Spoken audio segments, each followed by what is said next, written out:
Hey guys, welcome to the Improvement Podcast, where the mission is to help young men develop their character, identity, and mindset in order to activate their potential and achieve their goals in life.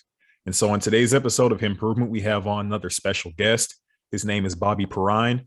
He is a philanthropist, author, podcaster, amateur wellness expert, and a regular guy. Thank you There for you coming go. on to the show, Bobby. Hey, man, thanks for having me on. I really appreciate it. Yeah, I'm looking forward to you telling everybody your story. But just to give them like a little bit more information about you, would you mind sharing some more details about your background and what you do? Sure, I give you the elevator pitch version. How about Gotcha. that? Yeah, that Yeah, works. That works. yeah. I was born in West Virginia, born into poverty, and not really, abject poverty, but more like Appalachian poverty, like hillbillies, and raised by my grandmother. Uh, just one of those regular growing up and growing up not in poverty, but being happy as a child. I remember good times. And when I was 7, my mom got married to a real winner, shall we say. It was one of those stepdads that you don't want, but I ran away at 15, joined the military at 18, married by 20, got a lot of kids by 26, lots of marriages, divorces, and got me here today. I think I think we need to unpack our childhoods, and we need to unpack the things that made us what we are. And that's what I'm doing today. That's why I'm here today. Okay, and I appreciate you sharing that. And to kind of dive a little bit deeper into that, of course, if you're comfortable, Sure. reflecting back on your childhood and the way that you were raised with your mom and your stepdad, how would you say that that experience affected your adult life and maybe those relationships that you had that you ended up getting divorced in? Well, come on, it made me a complete and total introvert. It made me a person that had no self-esteem, no desire to try hard, because everything that I did as a child was like not good enough, not fast enough, not high enough. You're not doing enough. Your grades aren't good enough. So I grew up in this world where I wasn't enough, and it created this introvert. And I'll tell you what, being here today, I don't want to be here today. That's like a David Goggins thing. He's like, I I hate exercise. I hate diet. I hate being on podcasts. I hate everything that I'm doing. But you know what? It's stepping out of that box that was created for me. It's stepping on top of that box that was created for me, and reaching out. And as I told you before we started, I'm nervous to be here. I have self-esteem issues even today. And you know what? As an 18 to 30-year-old, which is your demographic, that's the hardest struggles I went through, is to maintain a life and have kids and have relationships and have jobs and go to college and do all the things that I did with absolutely no self-esteem, no desire to step out of the box that I was in. And the life that I lived was the life that I see a lot of people around me living today. They don't try. They don't want to try. They're scared to try. And every time they step out of the box, it looks like somebody's knocking them back down. Hmm. And I'm sure that a lot of people could relate to that, even myself, because one thing I'll say about my upbringing is that, I grew up with my biological dad and mom. However, I can definitely relate to the same thing you're saying about not feeling good enough. And Right. that definitely did make it to the point to where I kind of started to, I guess, to atrophy in like some areas, if that's the right word, I think. But Yeah, that's a good word. That's a good description. yeah, like just not wanting to be open and have my chest out and be the person that I was, out of fear of being criticized, kind of trying to make yourself as small as possible so people don't notice you and they'll leave you alone. That's definitely Yeah. something that I would say was something that I struggled with, and it got better like with age going to high school, but at least the mental toll of it still kind of stayed the same. What you were talking about, where I didn't really want to be that person that had a lot of attention on me and never did feel like the stuff I was doing was adequate or good enough. You could even say it still affects me to this day, where I'll be listening to some of the stuff that I say on the podcast when I'm listening to it back, like getting ready to do my editing and post for the Yeah. week. and I'll think, man, this sounds like so dumb. Like, why did I say that? Or why did I use so many filler words saying, and all these other things. And Right. so it's still something that I think affects me to this day, but I'll say that I definitely have a healthier relationship with myself, but it's definitely a process. And I'm sure that you can see as well that I guess part of that journey of life is fixing that trauma that you probably got from your parents. Right. Right. All I ever wanted when I was a child was somebody to be proud of me, and somebody to be happy with what I was. But as a child, you don't think like that. I think it's Corinthians says, as a child, when I was a child, I spoke as a child, I act as a child, I did. But when I became a man, I did away with childish things. Well, the thing is, when you grow up in that type of situation that you grew up in, that I grew up in, and all you want is for somebody to be proud of you, you don't know how to put away those childish things. You have no idea when and let's not blame our parents. Let's unpack that just a little bit. I don't blame my stepdad. I don't blame my mom, because she was 24 when she had me, and my Mhm. dad was 20. I think my dad was 22. So we're talking about children raising children here. I didn't come with a manual attached to my toe. There was no, hey, this is how to raise this kid. So when you go back and you look at your parents' lives, okay, which is very important to do in order to escape the thing that you and I are talking about here, you have to go back and look at your parents' lives. Now, my stepdad was raised in a very detached household where no one told him he loved him. No one said they was proud of him. No matter how hard he tried, he never got any validation. So he carried that with him. So he gets this stepchild that he really wanted to marry my mom, but stepchildren sometimes are just secondary packages that you have to put up with. And that's what I felt like, that he was just putting up with me so he could be with my mom. So when you look at all that and you say, okay, this guy came from a really bad place. He had no skills as a father. He had no skills as a parent.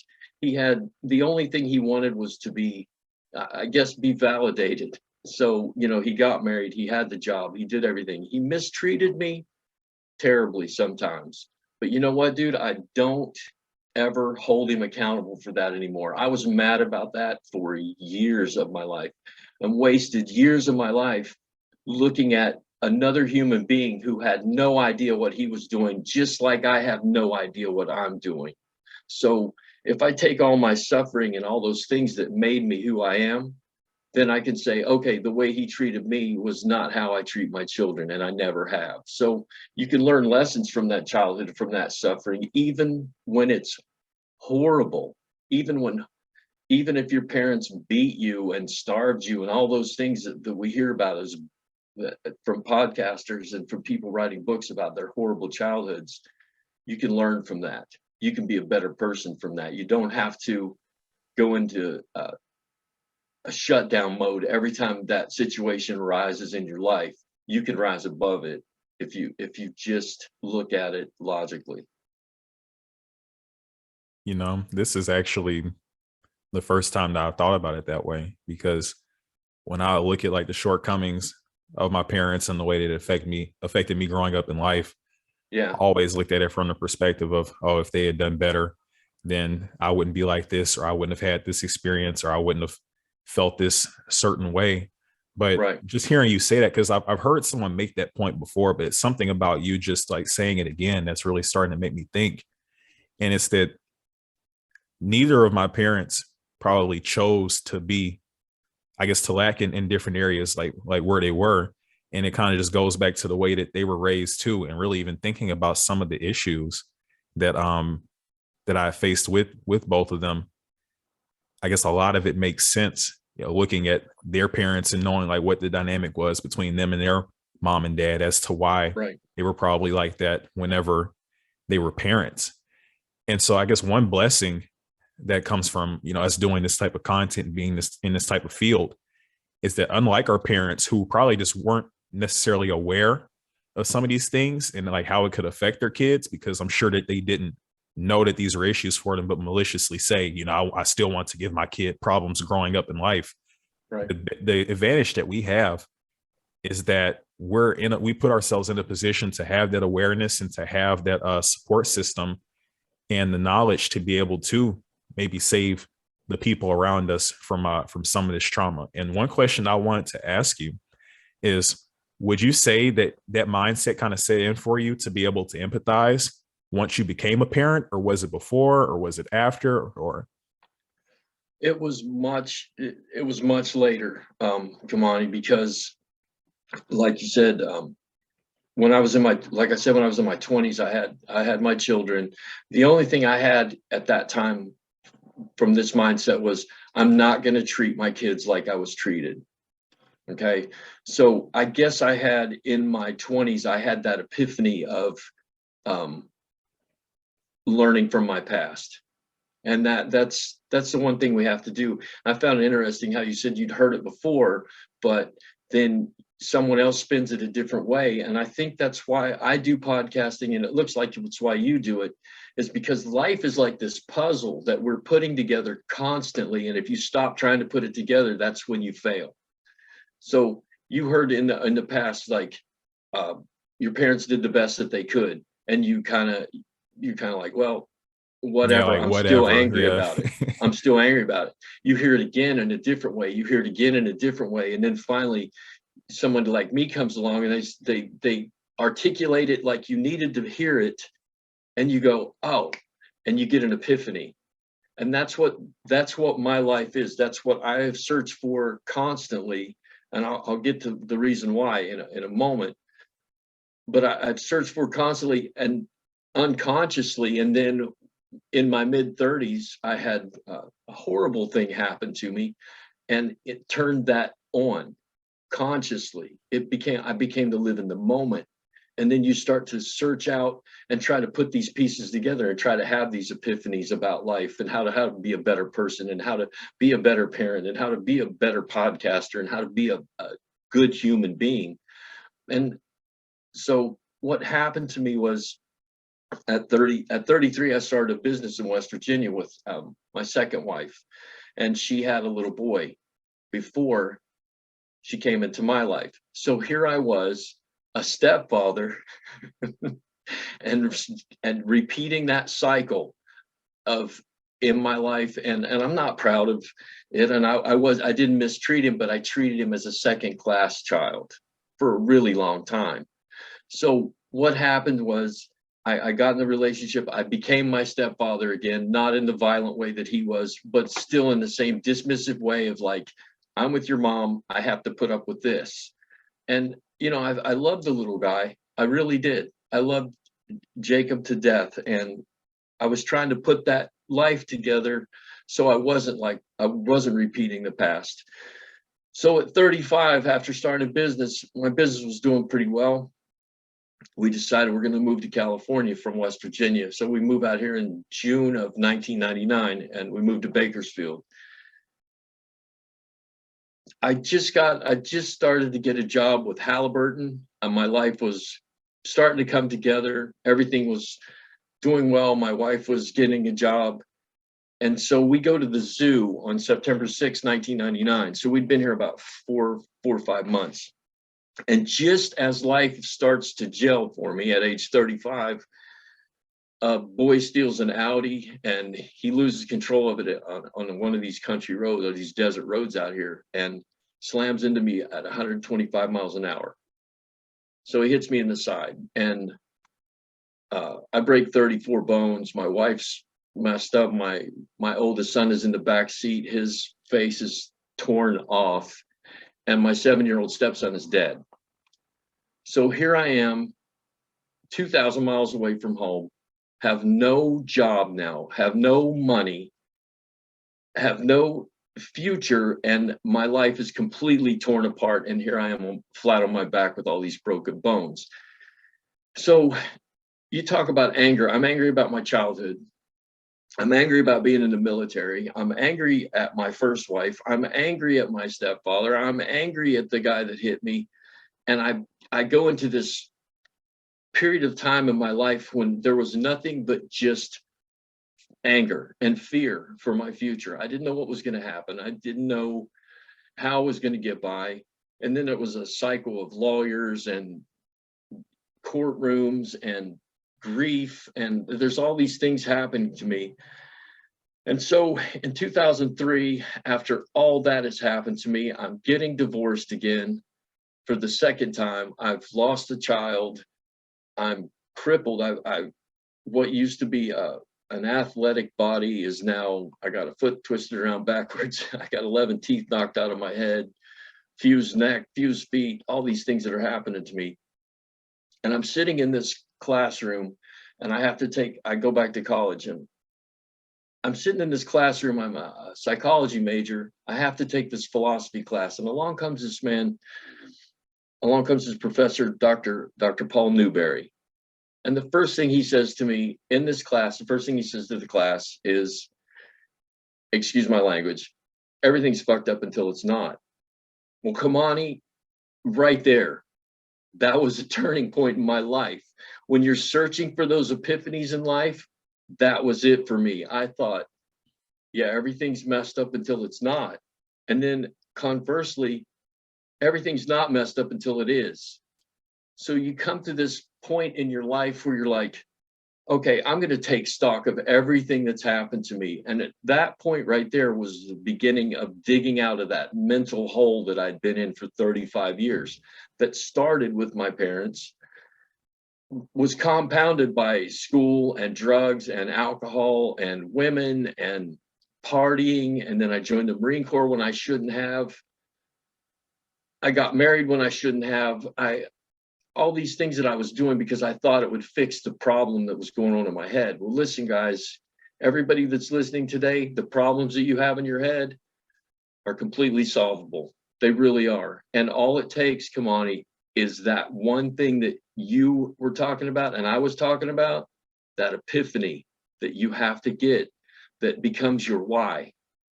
And not everybody's why is the same, but mine became, I have to fix myself. Nobody is coming to save me. Everything's messed up right now, and it's going to get better. Because when you think about your life, you go through hard times and good times, and hard times and good times. And it's this wave, and you have to learn from both of them. It seems like when the hard times come, we don't want to learn because we don't want to listen, because we're closed up and we're angry and we're negative. And when the good times come, we don't want to listen because everything's fine. Everything's great. There's nothing to learn from here. You've got to come to the conclusion that everything's messed up until it's not, and everything's fine until it's messed up. And you can learn from both sides of the equation. And something else that I'm grabbing from what you said that also goes with that catalyst, what you talked about, that epiphany, that turning point, is taking accountability for how your life goes. Because one thing about it, at least that I noticed whenever I was in that mode of thinking that everything was wrong and like negative, is that I was always looking at things that I couldn't control, or looking at things that I could control and then somehow, saying that it was the fault of other people or just of my environment. But one thing I'll say is that once I guess had that epiphany that I could change my life and that it was my actions alone that could get me the results that I wanted. All these other people and all these other factors didn't have as much control over my happiness as I thought they did. That was when a big change happened too. So not only just having that like moment of knowing that your life can change, but also knowing that you can be the one to spark it with your daily actions, and that it's actually possible for you alone to be able to craft that life that you want. Yeah. At that point, when he said that, I went from that classroom to my advisor and changed my major from psychology to philosophy. And I stayed there for 3 years studying philosophy at Cal State. And the thing is, exactly what you said. I ran into this philosopher named Epictetus, who was a Stoic. And everybody looks at Stoicism as like, you can't, if you want to be a Stoic, you can't care. That's not what Stoicism is about. That's not what Epictetus was saying. He's saying the exact same thing you said. Stop attaching yourself to things you can't control. Stop attaching yourself to people you can't control and things. It's not like you don't care, but you only care about the things in the realm of your control. Like your diet, your exercise, your mindset, and all these things. The funny thing is, we growing up, we thought we weren't good enough. We weren't fast enough. We couldn't jump high enough. Our grades weren't good enough. We're not as respectful as we should be, and all these things. And you get to this point where you're like, I can't do anything. But there is a beautiful thing about this. When you get the epiphany that you need, you can build something, and that's a human being. You can build a human being, and that's the most amazing thing I've ever realized in my life. I can reinvent myself at any time, at any place. I can be watching TV and be in the middle of a movie and go, you know what? I don't want to watch this movie anymore because it's not edifying to me. I don't want to listen to this song. I don't want to be in these people. I don't want to be in this circle of friends anymore.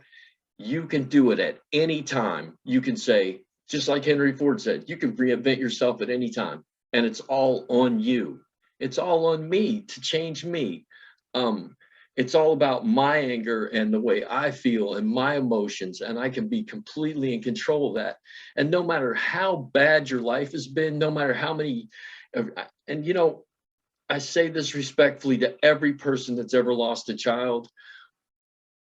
Listen, man, the grief is bad. That's the worst possible thing that can happen to you, is to bury your children.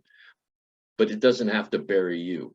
You don't have to be, your childhood doesn't have to follow you throughout your life. You can have that epiphany where, like you said, my mom and dad did the best they could. It wasn't very good. So what? Here I am. They gave me enough tools. They gave me enough life. And I have the opportunity right now to stop attaching myself to those things that are gone. They're in the past. Instead of saying, my past screwed me up, I have no future, right now is messed up, what am I going to do? Well, what you're going to do, folks, what you're going to do, guys, is change your mind and change your attitude and your mindset. All the suffering that you've been through, all the pain that you've been through, that's who made you what you are. And that's a beautiful thing right there. And so I like some of those points that you brought up. Of course, you know, accepting that pain and then turning it into something positive. That's, of course, something important. And I've talked about that on the show a few times, because that you could say that's really the motivation behind me even doing the podcast, taking that pain and trying to turn it into something positive. But something else you mentioned about reinventing yourself, I think that should be key for a lot of people, because one thing I've noticed, and I even had this mindset myself before, is that it seems as though people think whatever way they are in the current, that's the way that they are going to be for the rest of their life. And so let's say if you're not good at talking to people, if you're not fit, or fitness, that I guess that's a little bit different, but mentally anyway, if you're not good with people, or if you're not confident or something like that, a lot of people will think, oh, it's just not in the cards for me to be able to have success in these areas where those skills are required. A lot of people don't take that mindset of, hey, I can actually craft myself and build these skills and you're pretty much, I pretty much accept the fact that people are malleable. They don't look at it that way. And so I like that you said that. And a lot of people will think that it's them being like fake or inauthentic by doing that. But the thing is, as long as you're making a conscious decision to be that type of person, and you're making sure to align your values and your actions with that, I would say that it still is authentic, because you really just made a shift in what your priorities are and who you want to be. And as long as what you do aligns with that, I think that's as authentic as you can be. There you go. I completely agree with you. I do have one caveat there. I have tried on, since my accident, I have tried on, let me talk about that for a second. There's this turning points in life, and that was a catalyst for change for me. It wasn't a catalyst for me to quit. For years, all I did was build up my strength, get myself strong enough to get my neck fused, and then lay and heal up from that. So I had a lot of time to think. I had a lot of time to read. And I tried to read myself out of that anger. And you said fitness is a different thing. It's separate from, but listen, man, when I tell you to stop attaching yourselves to those things you can't control, and that's bad boss, bad, whatever's going on in your life that you can't control. You can control your fitness, man. You can control your diet. And it's these little things that I have noticed that since I started my fitness journey 7 years ago, I was about 40 pounds overweight. It just exacerbates the problems that you have Hmm. when you're drinking too much, you're smoking pot, you're eating the wrong things, you're not exercising, you're watching TV, you're just wasting your life. And you say, well, I don't have time to work on myself. I'm too busy with work, or I'm too busy with my relationship. Think about all the time you're wasting and that time you do have control when you could get up and take a walk or take a bike ride. And the cool thing that happened to me, man, the coolest thing in the world, I went from that day after Thanksgiving, would have been 2015 now. So I spent 15 years after that accident being angry at the guy that hit me, being pissed off at God, being mad at everybody, and like me. And that's what my life was. Me. I'm hurt. I'm sick. I'm sore. I lost a child. I had a bad childhood. Wah. And that's all I did. And I'm not making fun of you if you do that. I'm making fun of myself here. Hmm. So what happened was I said, okay, I have got to break out of this because I'm not happy. And everybody has that, well, what's your why? Well, my why is me, Kamani. Okay. My why is me. And everybody's why is different. Maybe you're doing it for your wife, maybe you're doing it for your child, maybe you're doing it for your parents. But let that why change in your life. It's this fluid thing, the why you do what you do. So stop attaching yourself to those things. And I started attaching myself to, okay, I'm going to stop eating sugar because I was drinking 2 liters of Dr. Pepper a day and eating bags and bags of candy while watching TV. And I felt really terrible. You can imagine how I felt, being hurt and sick and angry and tired and overweight and sick to my stomach all the time, and just that all around person you didn't really want to be around. I was sarcastic and I had a really dark sense of humor. So that was how I kept people like you and I away from me. Right. Right? I didn't want to listen to Tony Robbins. I didn't want to listen to motivational speakers because all those people don't have what I need. What I need is to be in this dark space, in this dark atmosphere with this sarcasm and and pain that I because that's what I am at this point. So I said I'm going to stop eating sugar. I didn't know where that would lead. And it took me a year to stop doing that because it's an addiction. Sugar's an addiction. So I stopped that. And then I started biking to work. And then I started playing around with my diet. And I'm not gonna eat so much meat anymore. I'm gonna be a vegetarian. And then I became a pescatarian. Or I went from meat eater to pescatarian to vegetarian to vegan. And all this 7 year journey that I've been on has made me the person that I am. And I noticed that everything that I did get control of made me happier, made me lighter, made me want to say, hey, maybe that motivational speaker does have something to say to me. Maybe everybody who's trying to tell me to lighten up a little bit, maybe they do have something. Because you've got to come to these realizations in your life. And my favorite things in the world, Kamani, are epiphanies. And I know I use that word a lot, but there's my favorite thing in the world because you can turn your anger off. I was so angry for losing my child. And one day I was telling a story to a friend of mine and their little daughter. She was about 5, 6 years old. She looked at me and she said, I know how you feel. I lost my dog. And all up until that time, everybody who'd said, I lost my mom, I lost my dad, I was always like, you don't have any clue what the hell I'm talking about. I lost a child here. And it's this whole other realm of pain and suffering and grief.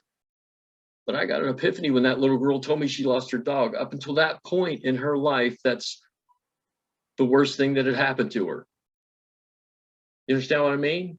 Yeah, so it So was all here, relative. I guess that's what clicked. yeah, grief is relative, suffering is relative, your childhood is relative. Somebody else has had it worse, somebody else had it better. So what? So what? It's your experience and that was hers.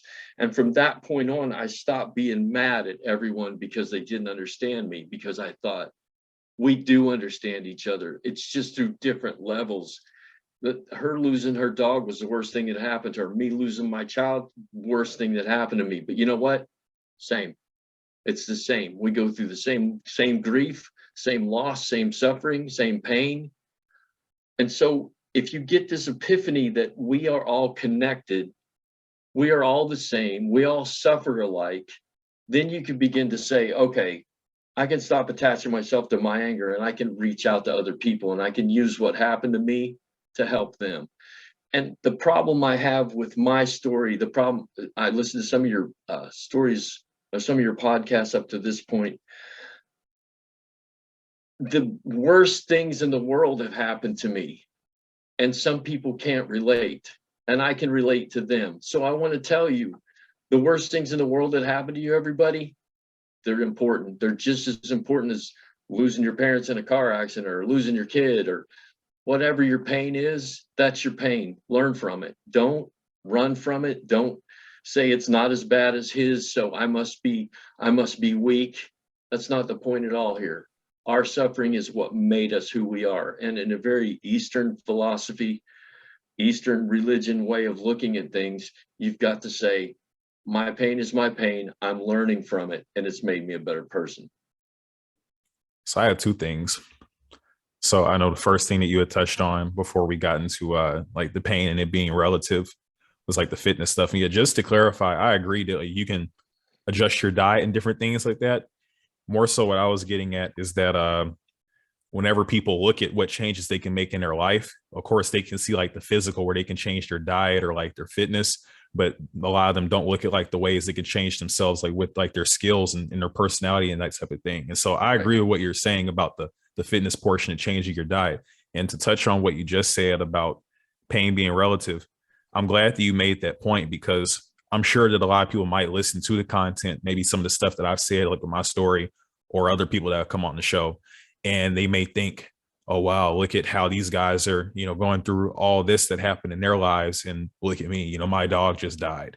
Right. And they'll probably feel bad about that. But the thing is, I feel like it's kind of like a scale in a way. Like, of course, someone that's had like a rougher life, you probably become more calloused, and it leads to something more significant causing you more pain. But relative to that person, of course, even if they haven't had that much stuff happen in their life, the few bad things that did, how minor they may seem to us, the way it resonates with them is on that same magnitude as some of these terrible things for us, just based on their life. So like you said, the pain is just the same. And I think that it's really disrespectful when someone like takes their pain or whatever it is they're going through, and then they try and use that to like dismiss someone else's experience, to try and say, oh, you have no excuse to feel this way. Right. Look at what I went through. Like, there is this one example I can give where this guy was talking about this funk he was in. Like, he was in a depression. Things just weren't going well for him. He wasn't liking the way that his life wasn't feeling his best. And I remember one guy commented to him and said, where do you live? Live in the US. He said, you have running water, you have food to eat, you have you have health insurance, all these other things. What is there for you to be depressed about? And something about it just didn't sit right with me, because for one, you could say depression is like a chemical imbalance or something in your brain. So I guess despite having running water or getting your water from a well, if you have it, you have it. But the thing is, it kind of just made me think, it's kind of like a black and white way to look at life. Right. And it gets to the point to where people kind of throw out what we were just talking about, the relativity of your pain. Of course, if running water and all that is all that's your baseline. Just like that person that gets their water from a well, what else do they know? Therefore, how could that really even be something that bothers them? Of course, things could get better than how they are now. You could be born a prince or a king or something like that, and that's your baseline, and still be depressed. And so that was, whenever you brought up that point, I appreciate you doing that, because I would hope that people can listen to that and see that they don't need to always make it like a competition or a comparison. If you're in pain, if something's bothering you, you're well within your right to be bothered by that. You don't have to look at someone else's situation and say, oh, I don't deserve to be upset about this. Or if anything, if you want to look at someone else's, if you want to use that example to make you feel grateful, definitely, because listening to like the story, like you said, listening to other people's stories that come on the show, it's definitely kind of put things into perspective for me and helped me to be grateful that I didn't experience something like that, because just with it being tough enough to face some of the challenges I have had, it made me think, I don't know what I would possibly do if something like that happened. And Right. I'm blessed that I guess God didn't put me in a spot to where that was a challenge that I had to face before I was ready. But that was just something I wanted to add to what you said. Yeah, that's beautiful, man. I came to this realization that happiness comes from me, and you hear that all your life, and you get frustrated, and you hear people get frustrated with it. They're like, happiness comes from me. What does that mean? It's like, well, I try to explain it like you said, there's a baseline of everything, and there's things that we can withstand and things that we get used to. You can be happy in prison. You can be a happy homeless person. I've run into plenty of them. They're happy. They're not happy with their situation, but there's a contentment in their life to where, like, okay, this is bad, but I'm not going to let it make me want to kill myself. I'm not going to let it get me down. And everybody gets disappointed, and everybody gets these negative emotions, and that's fine. There has to be an inner well-being that you have to find, man, in order to get anywhere in your life in a positive way, in a successful way. Like Matthew McConaughey is successful and everybody knows him, but you know what? Come on, you're successful too, because a lot of people know you. And I'm successful because I'm happy. And I think that's what success is. It's that happiness. And the funny thing is, the way I got to my happiness is I got mad, but not at everybody else. I turned all that anger that was going out towards my parents and towards the guy that hit me onto myself. And I said, what am I doing? What am I doing here? I'm depressed. I'm unhappy. I'm drinking to get rid of it. And what I happened to do is I stepped out of the shower one day right before I stopped sugar. And the reason I started trying is I stepped out of the shower the day after Thanksgiving. And you know what we do on Thanksgiving. So I stepped out of the shower. I'm this fat, nasty, pale, gray-faced, bags under my eyes. I look like hell, I feel like hell, and I caught a glimpse of myself in the mirror, and I woke up that day. I burst into tears because of what I had done to myself, and blamed everybody else. It was my stepfather, it was my dad, it was my mom, it was the school, it was this, it was that, it was my circumstances, and it's everybody else's fault that I'm not happy. And I burst into tears that day, and I thought, I have to do something. So listen, the thing that I really want to reiterate here is do something, okay? If it's trying to stop sugar or take a walk or read a book or sing a song or learn an instrument, learn how to play the guitar, do something, but stop. For God's sake, stop sitting there and marinating and cooking in your unhappiness, because you will get nowhere until you get the epiphany that it is you that are responsible for your happiness. And for all the people out there that are depressed, and I was there, man. I was there. Okay. I get it. And what I don't understand about myself and what I'm searching for, and why I want to talk to you and I want to talk to others, because I'm constantly trying to learn, how did I do this? How did I do this? And there's all kinds of little tricks and tweaks and thoughts and realizations and epiphanies and conversations. But the thing is, I think the most crucial element is you have to say, what's wrong with me? I have to do something about this. I have to do something about this. So you begin the journey, and like any journey, you have this, I'm going to New York. Well, look at this way. Instead of going from LA to New York, go from unhappiness to happiness and find that path and find it. And it's there because obviously it's there. And yeah, there are some chemical imbalances out there, but a lot of unhappiness is self-caused. A lot of unhappiness is self-caused. So what you have to do is you have to get angry at yourself, reinvent yourself, and don't look at it like earlier you said that you feel like you have that imposter syndrome because I'm going to go to this party or I'm going to go do this thing that I don't usually do, and I feel like such a fraud. Well, listen, you're trying things on. Maybe you might be a podcaster. Try it on. I remember my first podcast was the same as probably yours, where I was like, "What the hell am I doing here? And why did I say that?" Right. But as time goes on, my podcast has gotten better. I've learned to come out of my shell. I've learned to talk about my pain. I've learned to talk about my philosophy and how I did this. And today I went from being that guy that slept until 7:45 and then rushed to work and not have a shower and not be ready for my day, to I've gone to a guy that gets up at 4:30, works out two or three times before he goes to work. I have time for meditation. I went to LA and transformed myself by learning meditation. I wrote a book about meditation.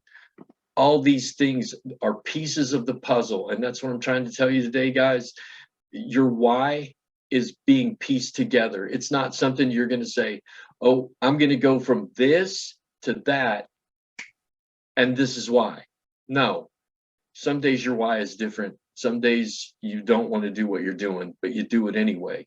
So my why is to be the best person I can be, because I am curious as to how much a human being can maximize themselves without any outside help.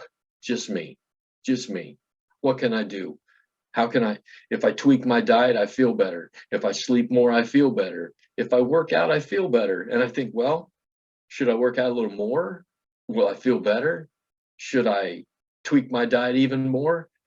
How about my attitude towards people? If I start smiling at people, people smile back. It's all these things, it's these tricks that suddenly someday, if you try, if you put your head down and say, no matter what, I'm going to find my way through this. One day you're going to do exactly what I did about a year ago. I thought, oh, hell, I'm happy.